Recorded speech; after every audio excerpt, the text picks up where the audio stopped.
The night has unfolded with a surprise delivery. A large brown owl gently tapped on my window. A secret messenger bearing a sealed note from the venerable Albus Dumbledore. The snap of the wax seal shattered the silence, laying before me a labyrinth of cryptic words that ensnared me in a series of undisclosed truths. I turned on the lamp, which cast a dim glow that brought Dumbledore's words on the aged parchment to life. Dearest Doreen, Hedwig has ventured to Hermione Granger's home in London with the hope of acquiring a gift for Harry's upcoming 13th birthday, evidence once more of her lingering, dazzling intelligence. She is ever the clandestine friend to Harry. What revelations unfold with your dear neighbours, the Dursleys? Turning the parchment over, I wrote quickly. My ever-silent vigil over Privet Drive continues. When walking past her mailbox yesterday, Petunia informed me that Vernon's sister Marge is arriving next week. Poor Harry, she will be an unpleasant presence no matter how short the visit. I then tied the note back to the owl, who swiftly took flight into the midnight hues of the sky. Closing the window, I sat in my chair. Privet Drive continued to masquerade as a fortress of suburban mundanity. Dumbledore's words floated like mischievous fairies, guiding me through corridors of memories. The night embraced me, shadows concealing secrets that whispered between the wind. My thoughts drifted to a time before my dearest feline confidant, before she prowled this house with graceful curiosity.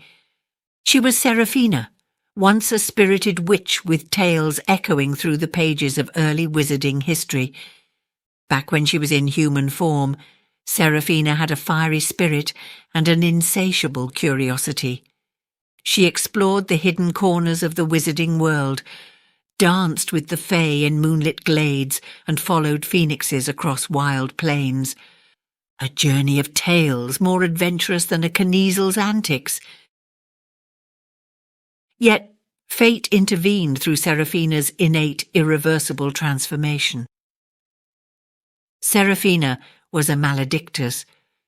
Once a vibrant witch with a taste for exploration, she became permanently bound to the form of a ginger cat.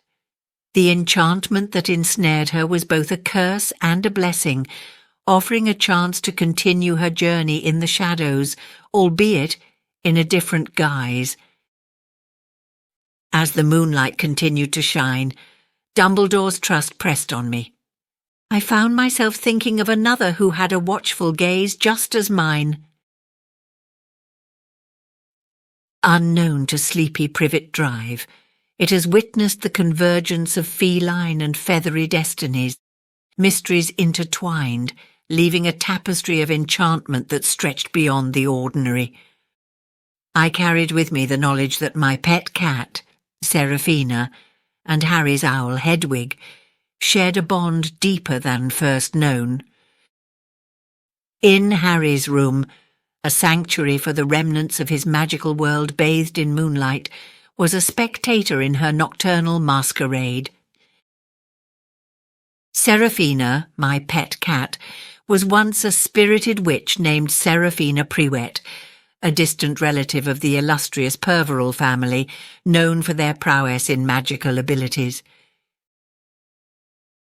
Seraphina was in fact Hedwig's sister. When Hedwig was human before the curse of her maledictus took hold, Hedwig was called Edwiga Prewett and was the sister of Seraphina. This summer, when Harry returned home with Hedwig, Dumbledore revealed to me the mystical nature that imbued Hedwig's feather form. He advised of all his confidants, only myself and him, knew of Hedwig's background and the maledictus secret she bore. This truly beautiful creature cursed by ancient magic was bound to the form of an owl for the rest of her days. Seraphina, with her auburn hair and a mischievous twinkle in her eye, had taken those qualities with her when transforming. Seraphina was able to keep her name even when she became my dear companion, as her maledictus was widely documented. However, Adwiga, now Hedwig, had less documented traces of her maledictus. Although adventurous like Seraphina, Adwiga was indeed the lesser-known sister. Therefore, Dumbledore believed she might have been known under different names whilst under her owl form.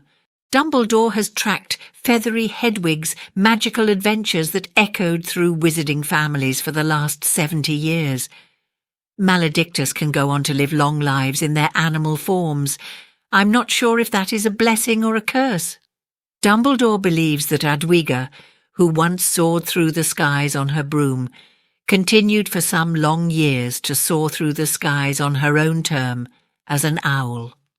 At first, Hedwig had duelled with dark creatures in the Forbidden Forest as a free owl, and then ventured into the depths of the Department of Mysteries, eventually becoming the pet of a family in northern Scotland. Her magical exploits, even as an owl, appeared to be wondrous and spirited. How wonderful is that, of the tapestry of magic that has woven her destiny into the fabric of Harry's story. The once vibrant witch has become a guardian of a beloved member of the wizarding world, a silent observer of the mystical underbelly that thrives in Privet Drive.